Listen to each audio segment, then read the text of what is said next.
봉독하겠습니다. 형제들아, 내가 당한 일이 도리어 복음 전파의 진전이 된 줄을 너희가 알기를 원하노라. 이러므로 나의 매임이 그리스도 안에서 모든 시위대안과 그 밖의 모든 사람에게 나타났으니 형제 중 다수가 나의 매임으로 말미암아 주 안에서 신뢰함으로 겁없이 하나님의 말씀을 더욱 담대히 전하게 되었느니라. 어떤 이들은 투기와 분쟁으로, 어떤 이들은 착한 뜻으로 그리스도를 전파하나니, 이들은 내가 복음을 변증하기 위하여 세우심을 받은 줄 알고 사랑으로 하나 그들은 나의 매임에 괴로움을 더하게 할 줄로 생각하여 순수하지 못하게 다툼으로 그리스도를 전파하느니라. 그러면 무엇이냐? 거칠애로 하나 참으로 하나 무슨 방도로 하든지 전파되는 것은 그리스도니 이로써 나는 기뻐하고 또한 기뻐하리라. 이것이 너희의 간구와 예수 그리스도의 성령의 도우심으로 나를 구원에 이르게 할 줄 아는 거로, 나의 간절한 기대와 소망을 따라 아무 일에든지 부끄러워하지 아니하고 지금도 전과 같이 온전히 담대하여 살든지 죽든지 내 몸에서 그리스도가 존귀하게 되게 하려 하나니, 이는 내게 사는 것이 그리스도니 죽는 것도 유익함이라. 그러나 만일 육신으로 사는 이것이 내 일의 열매일진데 무엇을 택하여 할는지 나는 알지 못하노라. 내가 그 둘 사이에 끼었으니 차라리 세상을 떠나서 그리스도와 함께 있는 것이 훨씬 더 좋은 일이라. 그렇게 하고 싶으나 내가 육신으로 있는 것이 너희를 위하여 더 유익하리라. 내가 살 것과 너희 믿음의 진보와 기쁨을 위하여 너희 무리와 함께 거할 이것을 확실히 아노니, 내가 다시 너희와 같이 있으므로 그리스도 예수 안에서 너희 자랑이 나로 말미암아 풍성하게 하려 함이라.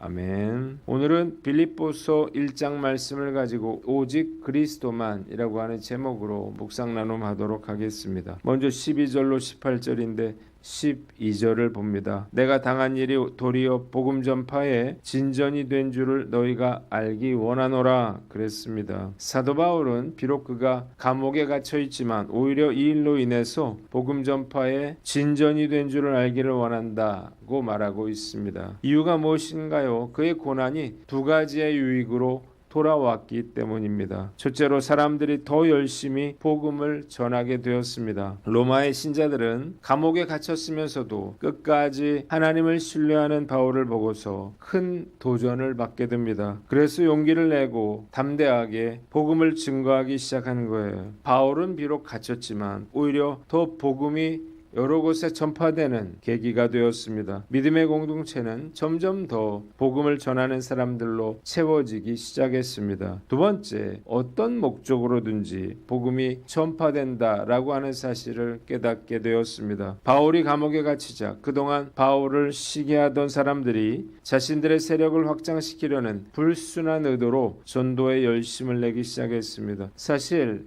이런 사람들을 보면서 바울이 얼마나 마음이 아팠을까 이런 생각이 드는데요. 그러나 바울은 어쨌든 이 일로 인해서 전파되는 것은 그리스도라고 하는 사실을 깨닫고 기뻐하고 있습니다. 다툼과 시기로라도 복음이 증거되는 것에 대해서 기뻐하고 감사하고 있는 것입니다. 본문이 우리에게 주는 교훈이 있는데, 첫째로 속단하지 말라는 것입니다. 주님은 선한 것을 기대할 수 없는 상황 속에서도 뜻밖의 결과를 얻게 하십니다. 우리 생각만으로 눈앞에 있는 상황을 속단해서는 안 되는 것입니다. 약할 때 강함 되신다라고 하는 말씀이 있는데, 우리가 예수님 때문에 어려움을 겪을 때 우리가 아무 일도 할 수 없는 것처럼 느껴질 때 오히려 하나님께서 더 역사하셔서 좋은 결과를 얻을 수가 있는 것입니다. 바울은 오히려 감옥에 갇혀서 더 많은 사역들을 할 수가 있었습니다. 코로나가 끝나자마자 이런저런 이유로 성도들이 교회를 떠났었는데 가장 큰 타격은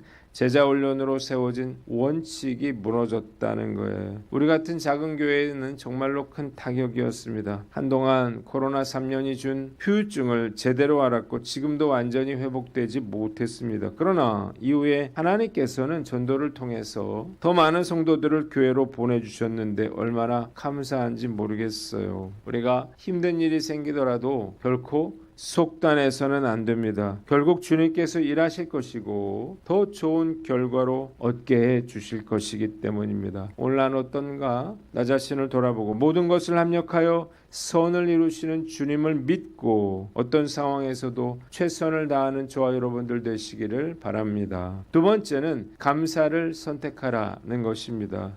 똑같은 조건에서도 인간은 감사할 수 있고 반대로 불평하고 원망할 수도 있습니다. 오늘 바울을 보세요. 바울은 이런 힘든 상황 속에서도 감사를 고백하고 있습니다. 감사할 것인가 아니면 불평하며 살 것인가, 이것은 전적으로 우리의 선택에 달렸다는 것입니다. 감사를 택하든 불평을 택하든 그것은 우리의 자유죠. 그러나 결과는 판이하게 다를 것입니다. 같은 환경이지만 감사하기로 작정한 사람의 삶은 풍요롭고 행복합니다. 그러나 반대로 불평하기로 작정한 사람의 인생은 피곤하고 불행한 거예요. 그래서 바울은 감옥에 갇혀서도 감사하며 기뻐하고 있는 것입니다. 또한 감사는 신앙의 표준 척도라고 말할 수 있습니다. 신앙의 연수라든지 직분이 아니라 감사하느냐 그렇지 못하느냐를 보면 그 사람의 신앙의 수준을 알 수가 있습니다. 만일 감사할 줄 모른다면 그 사람이 목사든 장로든 권사든 간에 신앙이 부족하다는 것을 의미하고 평신도라 하더라도 범사에 감사할 줄 아는 사람은 정말 믿음이 좋은 사람이라 말할 수가 있는 것입니다. 감사는 외부의 조건이나 환경에 달려있지 않다는 사실을 깨달으시기를 바랍니다. 감사하기로 선택하면 감사하는 사람이 되고 원망하고 불평하기로 선택하면 어떤 상황에서든지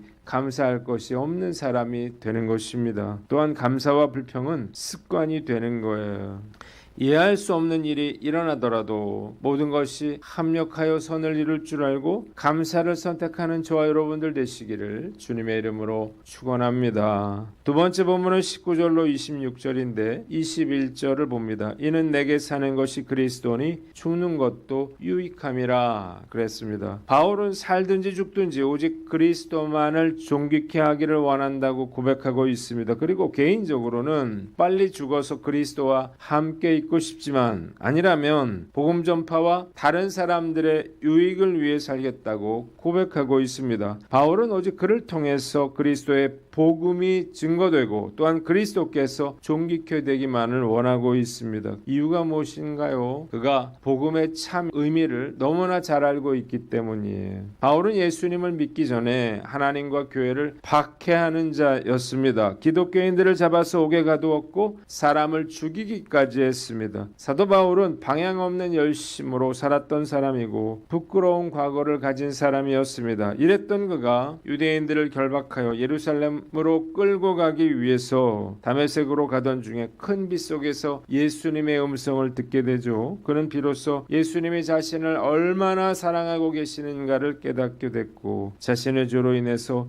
십자가에 달려 죽으신 예수님의 사랑을 깊이 깨닫게 되었습니다. 다메섹 도상에서 예수님과의 만남은 그의 삶을 180도로 변화시켰습니다. 그래서 바울에게 가장 중요한 것은 예수님을 전하는 일이었습니다. 예수님을 전할 수만 있다면 감옥에 들어가도 좋고 매를 맞아도 좋고 굶어도 좋고 죽어도 좋았습니다. 그에게 이런 것은 별로 중요한 것이 아니었어요. 그 어떤 것도 그리스도를 전하는 것보다 중요한 일은 없었습니다. 사도 바울은 그 주님의 놀라운 사랑에 보답하고자 아무 일에든지 부끄러워하지 않고 그리스도를 존귀케 하는 일에 그의 목숨을 걸었던 것입니다. 본문에 우리에게 주는 교훈이 있는데 복음의 의미를 제대로 알라는 것입니다. 바울은 옥에 갇혀서 언제 죽을 줄 모르는 상황 속에서도 오직 그리스도만을 존귀케 하기를 원했습니다. 과연 저는 어떤가 돌아봅니다. 과연 바울처럼 살든지 죽든지 그리스도만을 존귀케 하려는 마음이 있는가?